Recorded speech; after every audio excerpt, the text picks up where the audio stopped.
Hello friends, हमारे channel non stop love stories में आपका एक बार फिर से स्वागत है। मैं ऋतु आप सभी के लिए एक और नई स्टोरी के साथ। दोस्तों, स्टोरी स्टार्ट करने से पहले आप सभी से रिक्वेस्ट है कि हमारे channel non stop love stories in Hindi को लाइक, सब्सक्राइब और शेयर करना ना भूलें। इससे हमें एक बार फिर से हिम्मत मिलती है आप सभी के लिए एक और प्यारी सी स्टोरी लाने की। तो दोस्तों, आप सभी हेडफोन्स लगा लें और इस स्टोरी का मज़ा आराम से लें। मेरा दावा है कि ये स्टोरी आपके दिल को छू लेगी। तो दोस्तों, मैंने सुना है कि इंसान जैसा सोचता है उसके साथ वैसा ही होता है। इसलिए इस चैनल पर हम आप सभी के लिए लव स्टोरीज लेकर आते हैं। जिन लोगों ने हमें अपनी लव स्टोरीज भेजी हैं उन सभी का पूरे दिल से धन्यवाद करते हैं, और जो लोग हमें अपनी सक्सेसफुल लव स्टोरीज भेज रहे हैं उन सभी का इस चैनल पर स्वागत है। तो आज की कहानी का नाम है साथ। तो दोस्तों, आप कहानी का मज़ा लो। मेरा नाम सुखदेव है। मेरे घर में मेरी बहनें हैं 2 और मेरी मम्मी डैडी हैं, वो दोनों किसान हैं। यहाँ पर मैं मेडिकल कॉलेज में हूँ, स्टडी कर रहा हूँ, लैब की ट्रेनिंग कर रहा हूँ। तो मतलब हम लोग सभी यहाँ पर यूथ है, यूथ मतलब जवान बच्चे जिसे बोलते हैं। हम सभी जितने हैं, हम सभी की आंखों में एक सुंदर सुंदर सपने हैं, मतलब अपने फ्यूचर के। और मैं बॉयज़ हॉस्टल में रहता हूँ। यहाँ पर हॉस्पिटल में ही, मतलब लड़कियों का जो है ना हॉस्टल, वो हॉस्पिटल में ही है, मतलब अंदर की साइड में, बैक साइड। तो वहाँ पर लड़कियों का हॉस्टल है। वहाँ पर मेरी एक फ्रेंड है, गर्लफ्रेंड, उसका नाम मधु है। जो मधु है वो बचपन से मेरे साथ ही पड़ी हुई है, मेरे मतलब पड़ोस में ही रहती थी, हिमाचल प्रदेश में। तो जब हम सोचा हमने कि हमने क्या बनना है, तो बस हम लोग यहाँ आ गए। हमने ट्रेनिंग के लिए जो सोचा हुआ था पहले से ही, इसीलिए हमने साथ पढ़े, साथ कॉलेज और अब साथ ट्रेनिंग है हमारी। हम दोनों यहाँ पर बहुत खुश हैं। जो मेस है लड़कों की भी अलग है, लड़कियों की भी अलग है, लेकिन यहाँ पर पार्टीज़ और फ्रेंड्स वगैरह बहुत होती हैं। तो लड़के लड़कियाँ वहाँ पर डांस करते हैं। तो बचपन से मधु मेरी डांस पार्टनर रही है। स्कूल टाइम से हम लोग स्टेज पे, मतलब जब भी प्ले होता था तो हम लोग इकट्ठे डांस करते थे। स्कूल में तो खैर हम बहुत मशहूर थे, और अपनी जगह में जहाँ पर हम रहते थे वहाँ पर भी हम लोग डांस पार्टनर्स बहुत मशहूर थे। और कॉलेज में भी आके यहाँ पर भी हम लोग बहुत मशहूर हुए डांस पार्टनर। सभी कहते थे सुखदेव और मधु दोनों होने चाहिए बस प्ले में। और हम लोग भी डांस करते, मतलब हमें बहुत खुशी मिलती थी, लोग एंजॉय करते थे। और बस ये था, ये है अभी हमारा छोटा सा जो है, अभी जो चल रहा है, हम उसके बारे में चलो बात करते हैं। तो अभी मतलब हम लोग घूमते फिरते हैं आपस में, मतलब हॉस्टल से भी बाहर जाते हैं, स्टडीज़ हमारी साथ लगती हैं तो एंजॉय करते हैं। लड़कियों का सेक्शन अलग है बैठने का एक ही क्लास में, लड़कों का थोड़ा सा अलग है क्योंकि बड़े होके तो इन्होंने यहाँ पर ऐसे किया है। और फ्रेंड्स के नाम पे मेरी यही फ्रेंड है मधु। हॉबीज़ के नाम पे बस मुझे डांस पसंद है। और मैंने घर का मैंने आपको बता दिया, मेरी 2 बहनें वो भी स्टडी कर रही हैं, मैं सबसे बड़ा हूँ। तो मधु जो है वो भी एक मिडिल क्लास फैमिली की तरफ से है। वो, उसके मम्मी डैडी भी किसान हैं और मेरे भी। और बचपन से हम लोग एक दूसरे को लाइक करते थे। 10th क्लास में हम लोगों का अफेयर हुआ, और अब आपको जो बताया ट्रेनिंग है। तो बस हम लोग कैंप फायर वगैरह जहाँ यहाँ पर होते हैं तो हम लोग उसमें भी डांस में हैं, काफ़ी फेमस है हम लोग। वहाँ पर भी हम लोग अच्छा इन्जॉयमेंट करते हैं। जब भी इन्जॉयमेंट की बारी आती तो हम लोग डांस करते हैं। बाहर भी जाते हैं, पिकनिक पर भी जाते हैं। तो हॉस्टल से मतलब आपको बताया ही है कि हम लोग बाहर जाते हैं।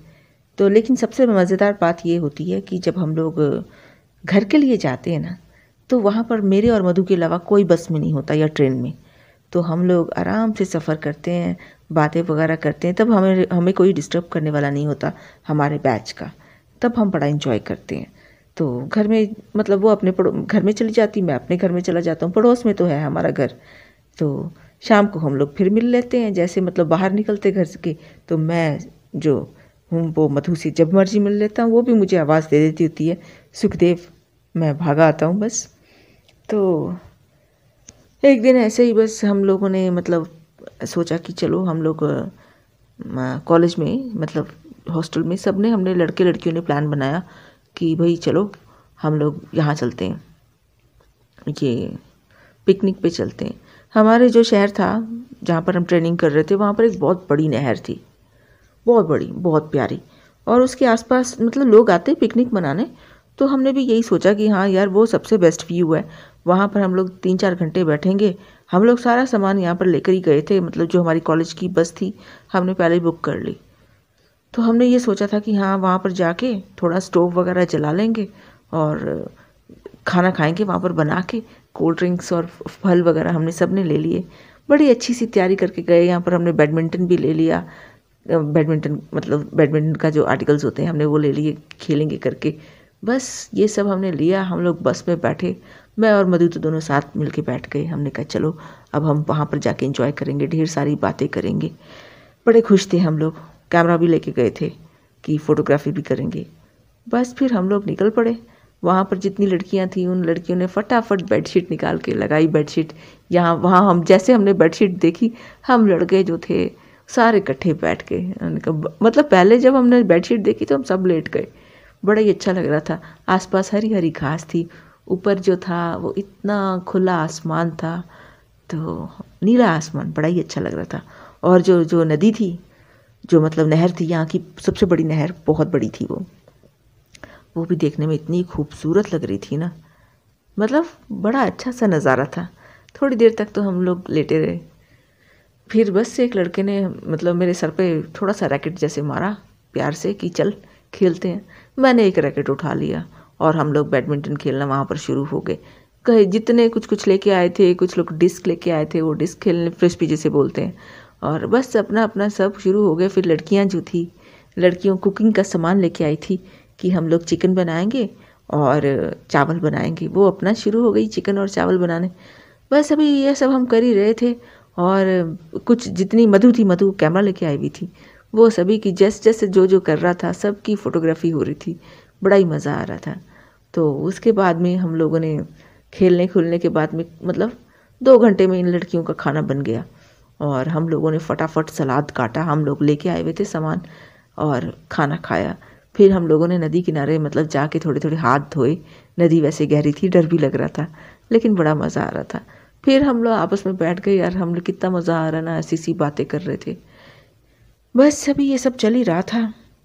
जो हमारी मधु थी, पता नहीं चला ये कब सड़क की तरफ गई, हाईवे था उस तरफ, और इसकी चीख से हम लोग पीछे जब मुड़ के हमने देखा तब तक वो ट्रक इसको कुचल के जा चुका था। इसका सर आया था ट्रक के नीचे, पहिए के नीचे, और जब तक हम लोग गए तब तक ऑन द स्पॉट इसकी डेथ हो गई थी। मैं बड़ा ही रोया, मैं वहाँ पर बैठ बैठ के रो रहा था, समझ नहीं आ रही थी क्या करूँ। बस फिर हमने एक चादर ली, बड़ी मुश्किल से हमने इसकी बॉडी निकाली, क्योंकि जो ट्रक था वो इसको पूरा ही कुचल के चला गया था। इसके जो बॉडी पार्ट्स थे ना, मांस था जो, वो मतलब सड़क के अंदर ऐसे लगा हुआ था, जैसे होता है ना, आप लोगों ने एक्सीडेंट देखे ही होंगे। मतलब इसका मांस तक हमने बड़े ध्यान से निकाला वहाँ से। बस फिर हमने उसी टाइम हम लोग मतलब अपनी गाड़ी, हमारी बस खड़ी हुई थी, बस में हमने इसको डाला और हम लोग सीधा हॉस्पिटल आ गए। हॉस्पिटल में आके हम सीधा इमरजेंसी में ही गए, तो वहाँ पर डॉक्टर्स ने डिक्लेयर कर दिया कि बस ख़त्म है ये। उसके बाद में जो हमारे वार्डन वगैरह सभी आ गए थे, टीचर्स सभी तो अंदर ही रहते थे हॉस्पिटल के। जब पता चला इतना बड़ा एक्सीडेंट हुआ है और इतना मतलब ऐसा हुआ है, तो सभी वहाँ पर पहुँच गए थे। और उसकी बॉडी फिर जैसे हम लेके आए थे, उसको अच्छी तरह पैक, जैसे हॉस्पिटल वाले करते हैं उस तरीके से उसको पैक करके मॉर्चरी में रख दिया। अब हम लोग तो, मुझे तो सच बताऊँ, मुझे ना नींद आ रही थी ना खाना खाने का मन कर रहा था। अब मैं इसके घर वालों को सबने फ़ोन कर ही दिया था, तो इसके घर वाले एम्बुलेंस लेके आ ही रहे थे बस। उसके बाद में मैंने भी अब बोल दिया, मैंने फटाफट 2 एप्लीकेशंस लिखी, एक हॉस्टल के लिए लिखी, एक क्लास के लिए लिखी कि मैं जा रहा हूँ। तो उन्होंने कुछ नहीं बोला, वो सब जानते थे हम लोग साथ ही हैं, हम लोग मतलब एक जगह पर ही रहते हैं, इसलिए कोई कुछ बोला नहीं। और जब इसके पेरेंट्स आए तो मैं उनसे भी गले लग के बड़ा रोया। तो बस उसकी बॉडी ली, हम लोग चल पड़े। 2 गाड़ियाँ थी, एक में एम्बुलेंस में मधु थी और एक में ये सब थे। तो मैं चढ़ गया इनकी गाड़ी में और बस मधु का और मेरा इतना ही साथ लिखा था शायद। उसके बाद में मैं घर गया, बड़ा ही रोया, अपनी मम्मी को बताया, मम्मा इतना अच्छा सब चल रहा था, मधु पता नहीं कैमरा लेके वहाँ पर क्यों गई है, मुझे नहीं पता। एक चीख के साथ ही हम लोगों ने जब पीछे देखा तो तब तक मधु मतलब हो चुका था जो होना था। मेरी मम्मी कहती है, अब किस्मत में बच्चे अगर तेरे यही लिखा था तो हम क्या कर सकते हैं। मम्मी वही सही बोल रही थी, मम्मी ने कौन सा गलत बोला था। तो बस फिर अब मैंने छुट्टी भर के आया था, हफ्ते भर की छुट्टी थी मेरी। तो मेरे को तो घर में भी चैन नहीं आ रहा था, और अगर घर से मैं हॉस्टल जाता तो वहाँ पर भी मुझे चैन नहीं आना था। वहाँ पर तो हॉस्टल में होता ना, एक टाइम में उठो, एक टाइम में बैठो, एक टाइम में जाके खाना खाओ, फटाफट क्लास अटेंड करो, फिर उसके बाद में प्रैक्टिकल्स के लिए भी भेजते हैं। बस मैं नहीं जा सकता था हॉस्टल, क्योंकि वहाँ पर मुझे मधु की बहुत याद आनी थी। एक तो बस में जाते टाइम कि हमारा आना जाना इकट्ठा था, दूसरा मैं मधु को ही देखता रहता था क्लास में, इसीलिए मैं उधर अभी जाना नहीं चाहता था। हफ्ते भर तक मैं सोचता था अगर मेरा माइंड सेट हो गया तो मैं ज़रूर जाऊँगा, नहीं तो मैं अपने पापा के साथ यहाँ पर ही काम करूँगा। बस फिर मैं हफ्ते तक मतलब जैसे भी हो, मतलब मैं माइंड मैंने सेट कर लिया था, अब मैं थोड़ा घर में काम करूँगा, देखूँगा कैसा होता है। मेरे पापा खेतों में जाते थे, मैं भी सुबह सुबह उनके साथ निकल जाता था। बस उधर वहाँ काम करके शाम को मैं नहाता था पहले, फिर अंदर आता था घर की। 3 दिन ऐसे निकल गए। 3 दिन बाद मुझे ये जो मेरी फ्रेंड थी मधु, ये दिखनी शुरू हो गई।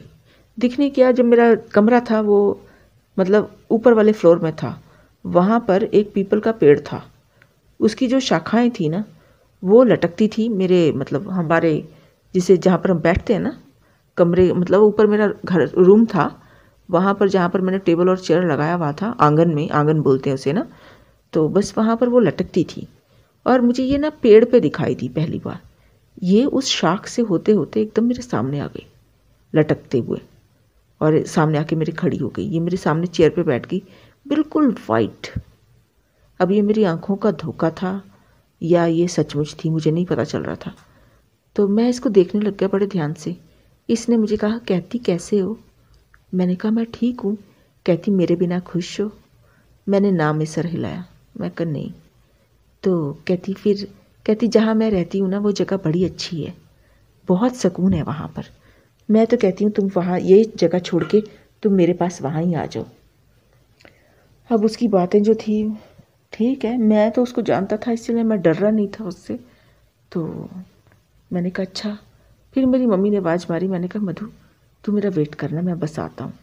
मम्मी ने मेरे को खाना देने के लिए आवाज़ दी। तो मैं वैसे तो नीचे ही खाता था, लेकिन आज मेरे को था कि मैं मधु के साथ खाना खाऊंगा। तो मैं ऊपर खाना ले आया। मैंने मम्मी को कहा मैं ऊपर ही खाऊंगा। मैं प्लेट मम्मी से ली, पानी लिया, मैं ऊपर आ गया।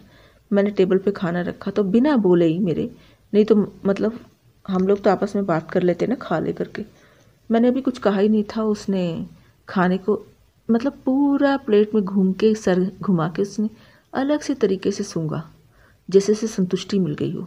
फिर मैंने कहा खा ले मधु खाना। उसने नाम में सर हिलाया। कहती अब नहीं खा सकते हम।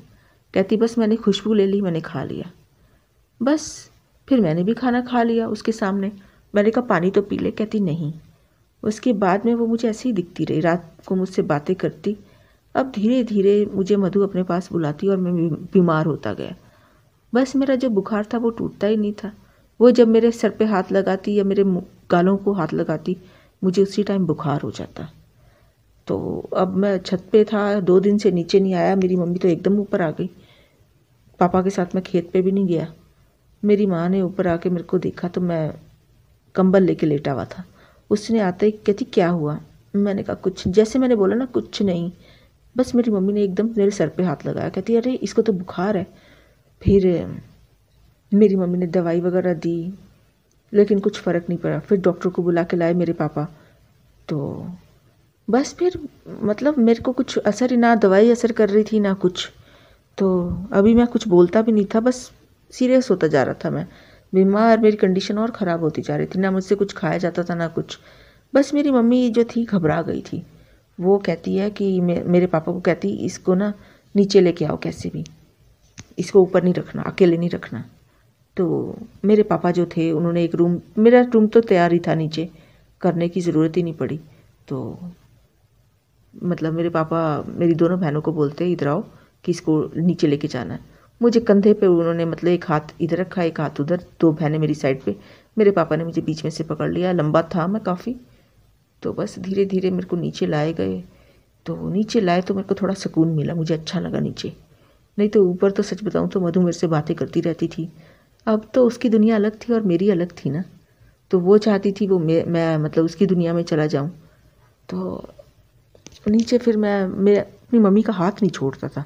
मैं कहता था मम्मी आप मेरे पास ही रहो। मुझे ये डर था कि मैं कहा अभी मधु आ जाएगी। फिर मेरी मम्मी जब तक मेरे पास रहती तो मेरा थोड़ा हाल ठीक होता, लेकिन मेरी मम्मी जब किचन में जाती ना, मैं फिर वैसे बीमार हो जाता। तो बस फिर एक रात मेरी मम्मी अपने कमरे में सो रही थी। रात को तो खैर मैं अकेला ही सोता था ना। खैर तो मधु मुझे कहती मेरे साथ चल, मेरे साथ चल। मैं कहा मधु ऐसे ज़बरदस्ती ना कर, जब मैंने आना है ना तब मैं तेरे बिना बोले ही मैं तेरे पास आ जाऊँगा। मेरे को ऐसे बीमार ना कर, मेरे से ज़बरदस्ती ना कर, मेरे को अच्छा नहीं लगता ऐसे। तो कहती ठीक है। बस मैंने वो बोला, उसके बाद उसी टाइम मेरा बुखार जो है उतरना शुरू हो गया। जब मेरा बुखार बिल्कुल उतर गया ना, तभी भी मधु मेरे सामने थी, पर मैं उठ के बैठा नहीं। मैं दिन का वेट कर रहा था। मैं कहा सुबह हो जाए। जब मेरे पापा सुबह उठे ना, मुंह हाथ धो रहे थे अभी बाहर जाके, तो मैंने एकदम दरवाज़ा खोला, मैं पापा के पीछे भागा। डैडी कहते क्या हुआ? मैं उनके सामने जाके खड़ा हो गया। मैंने कुछ नहीं बोला। मैं कहा कुछ नहीं। फिर मेरी मम्मी आई। मेरी मम्मी कहती क्या हुआ? मैं कहा कुछ नहीं। तो मेरी मम्मी ने चाय बना के दी, डैडी को, मेरे को भी बना के दी। मैं फिर मम्मी को कहा, मैं कहा मम्मी आपके पास लेट जाऊँ? मेरी मम्मी ने बड़े ध्यान से मुझे देखा, कहती हाँ आ जा। तो मेरी मम्मी ने अपना कमरा जो था वो सेट किया, मतलब मेरे पापा जो थे अलग बिस्तर पे सोते थे ना, तरीके से मेरी मम्मी ने लगाया। मेरी मम्मी मेरे साथ ही लेट गई, मेरे सर पे हाथ लगा के मतलब बालों को प्यार से सहलाती हुई बोलती, कहती बेटा क्या हुआ? मैंने कहा मम्मा मधु आती मेरे पास रोज़, जब वो आती ना मुझे मेरे को साथ चलने के लिए बोलती है, मैं मतलब फिर बीमार हो जाता हूँ। तो मैंने आज मधु को बोला मुझे ठीक कर दे। तो मैंने कहा देखो मम्मा मैं ठीक हो गया, बात कर रहा हूँ अब। मेरी मम्मी ने बड़े ध्यान से मुझे देखा। मेरी मम्मी कहती है अच्छा। फिर अब मैंने अपना कॉलेज एक तरह से छोड़ ही दिया था, क्योंकि मुझे बुखार होते बहुत दिन हो गए थे। एक हफ्ते से भी कहीं ज़्यादा टाइम हो गया था, 15-20 दिन हो गए थे मुझे। फिर मेरे पापा जब आए ना, तो मेरी मम्मी ने पापा को सीधा कमरे में बुलाया। उस दिन मेरी मम्मी ने खाना भी नहीं बनाया, मुझे छोड़ के कहीं नहीं गई। बस फिर मेरे पापा जो थे कमरे में आए, मेरी मम्मी ने सारी बात बताई। मेरी मम्मी कहती उस बंदे को जाके लेके आओ, कोई होगा इनको जानता। तो बस फिर मेरे पापा मतलब उसी टाइम घर में रुके भी नहीं और एकदम ही चले गए। 6:30 का टाइम था शाम का। हमारे इधर तो जल्दी रात हो जाती ना, अंधेरा हो रहा था। तो थोड़ी देर में ही वो आदमी साथ था। तो उसने क्या पता नहीं कुछ उसने पूरे कमरे के कोने कोने में छिड़का, मतलब एक हिसार होता है ना, घेरा सा बनाया पूरे घर में, जिस कमरे में मैं था। और उसने कुछ बैठ के बोलना शुरू कर दिया। और मेरे मम्मी डैडी को कहते हैं आप कमरे से बाहर चले जाओ। वो लोग कमरे से बाहर चले गए। कमरा मतलब मेरी मम्मी ने खुला हुआ रखा हुआ था, बाहर खड़े होके ये लोग देख रहे थे क्या हो रहा है। फिर उसी टाइम जब उसने बोला तो मधु की जो रूह थी सामने आ गई। फिर उसने बोला, कहता क्यों इस बच्चे को तंग करती है? वो कहती मैंने इसको लेके जाना है, ये मेरा पार्टनर है। फिर कहते तेरी और इसकी दुनिया में बहुत फ़र्क है, तू चली जा यहाँ से, छोड़ दे इसको। मधु मान ही नहीं रही थी। उसने बड़ा बोला, कहता तू जो खाने को बोलेगी मैं ले आऊँगा, बता तुझे चाहिए क्या। जैसे होता है ना, कई लोग कहते हैं मुर्गा लाओ या कुछ लाओ, तो फिर उसके बाद में चले जाते हैं, प्रॉमिस दे के जाते हैं कि हम कभी दोबारा नहीं आएंगे इसके पास। लेकिन वो मान ही नहीं रही थी। फिर उसने कुछ मतलब अपने सामने रखा, उसने एक एक करके वो जो टुकड़े से थे उसको मारने शुरू कर दिए। कहता जा यहाँ से। और सच बताऊँ तो वो पतले पतले छोटे छोटे चावल जैसे टुकड़े थे, पता नहीं क्या था, मुझे नहीं पता, वाइट कलर का। और वो उसको जब लग रहे थे ना, तो ऐसा लग रहा था जैसे उसको उससे बहुत चोट लग रही है। बार बार मधु की चीखें निकल रही थी। तो बस फिर वो मारता गया और मधु की चीखें जो थी निकलती गई। तो कहता अब मान जा, छोड़ दे इसको। वो छोड़ ही नहीं रही थी, छोड़ ही नहीं रही। कितना देर हो गया वो बोलता जा रहा था छोड़ दे इसको, छोड़ दे इस बच्चे को, लेकिन मधु जो थी वो कहती नहीं मैं इसको साथ लेके जाऊंगी। तो फिर उसने मतलब कुछ पढ़ा और उसने उसको कहा, कहते अब छोड़े, अब तंग करेगी इसको? वो कहती नहीं नहीं करूँगी। उस टाइम वो प्रॉमिस लेके चली गई। तो बस फिर चली गई। मैं बड़ा खुश हुआ, अब शायद मैंने कहा कभी नहीं आएगी, और वो बंदा भी चला गया। तो मैं फिर अब नॉर्मल था, मुझे बुखार भी नहीं था। अब मैं अपनी लाइफ ना थोड़े दिन के लिए, 4-5 दिन के लिए एंजॉय करना चाहता था, क्योंकि इतने दिन से मैं कुछ खा पी नहीं सकता था, बिस्तर पे पड़ा हुआ था। अब मैं थोड़ा घूमना चाहता था बाहर, अपने दोस्तों के पास भी जाना चाहता था, और अच्छी अच्छी चीज़ें खाने का मेरा मन करता था। बस फिर क्या था, मैं मम्मी को कभी कहता मम्मी ये बनाओ, मम्मी हलवा बनाओ, मम्मी खीर बनाओ, मम्मी आज मैंने पूड़ियाँ खानी हैं, और पापा को बोलता कोल्ड ड्रिंक लेके आओ जाके मेरे लिए, या तो कोक पीता था या मैं फैंटा पीता था, मेरे पापा ले आते थे। फिर मैंने ऐसे मतलब थोड़े दिन निकाले, तो इन बिटवीन मेरे एक कज़न था, उसकी शादी आ गई। अब हमने तो दूसरे शहर जाना था उसकी शादी में, तो बस फिर मेरी बहनें वगैरह हम सब तैयार हुए। हमने एक मतलब ट्रेन की टिकट्स वगैरह जो थी जैसे होता है बुकिंग वगैरह सारी करवाई, तो थोड़ा सामान हमने लिया। फिर मतलब वो दिन भी आया जब मतलब जाना था, तो रात को हम सब, पापा कहते सब अच्छी तरह सो जाना कि हम लोगों ने अगले दिन जाना है। ठीक है, हम लोग अपने अपने कमरे में चले गए, तो मैं भी अपने ऊपर छत पे कमरे में चला गया। उस दिन मधु फिर आई मेरे पास और मुझे कहती तूने तो मुझे कहा था तू अपने आप आ जाएगा, तू तो आया ही नहीं। बस उस टाइम मतलब वो मुझे हिप्नोटाइज़ कर रही थी। और सच बताऊं, जैसे जैसे वो मुझे कहती ना, मैं वैसे वैसे ही कर रहा था। मुझे पता था ये मुझे हिप्नोटाइज़ कर रही हुई है और ये जैसा बोल रही है मैं वैसे ही कर रहा हूँ। मुझे कहती है बाहर आओ, मैं जैसे सीधा मुँह करके ना इधर मुँह ना उधर मुँह, आंखें सामने, मैं सीधा चलता चलता बाहर आ गया। कहती बैठो, मैं बैठ गया। कहती देख मैं दोबारा आई हूँ ना, देख मेरे पास क्या शक्ति है। कहती अब आराम से तू मेरे पास आ जा, नहीं तो मैं जानती हूँ क्या करना है। मैंने उसको कुछ नहीं बोला। उस रात ऐसे ही हुआ और सुबह हमने मतलब जाना था। सुबह सुबह मेरी बहनें आ गई तो ये एकदम चली गई। अब मैं थोड़ा घबराया था, किसी ने नोट नहीं किया इस बात को। फिर मेरी मम्मी बार बार कह रही बेटा क्या हुआ। अब मैं क्या बताता मम्मा क्या हुआ। तो बस फिर ट्रेन थी हमारी, हम लोग निकल पड़े। तो बैग वगैरह लिया सबने, तो किसी ने इतना ध्यान नहीं दिया क्योंकि अब हम लोगों ने जाना था ना। बस मैं जैसे ट्रेन पे चढ़ा तो सब लोग आ गए, तो हम लोग सब बात करने लगे। तो मैं चुप था, सबकी बातें ही सुन रहा था। उस बोगी में मैं बैठा, तो बस फिर ट्रेन चल पड़ी। फिर वो मेरे को दिखाई देने लग गई मधु, उसी कंपार्टमेंट में जहाँ पर मैं बैठा हुआ था। लोग बड़े कम थे वहाँ पर, हमारा ही फैमिली था ज़्यादा, बाकी तो शायद 2 लोग और होंगे। तो एक जगह पे आके एक पुल आया, बहुत नीचे गहरी नदी थी और सामने मुझे मधु कहती है सुखदेव उठो। और मैं जैसे हिप्नोटाइज मुझे किया हो ना, मैं सीधा खड़ा होके उठ गया। मेरा मुंह सीधा था और मैं ट्रेन के दरवाजे की तरफ बढ़ा। मेरी मम्मी कहती क्या हुआ क्या हुआ। इतने में जब मम्मी ने मेरा हाथ पकड़ा, मुझे जैसे होश आया। मैंने एकदम झुक के अपने मम्मी डैडी के पैर पकड़े। मैंने वो हाथ अपने दिल पे लगाया, फिर मैंने माथे पे लगाया और फिर मैं सीधा खड़ा हो गया। फिर मुझे कहती चलो आओ।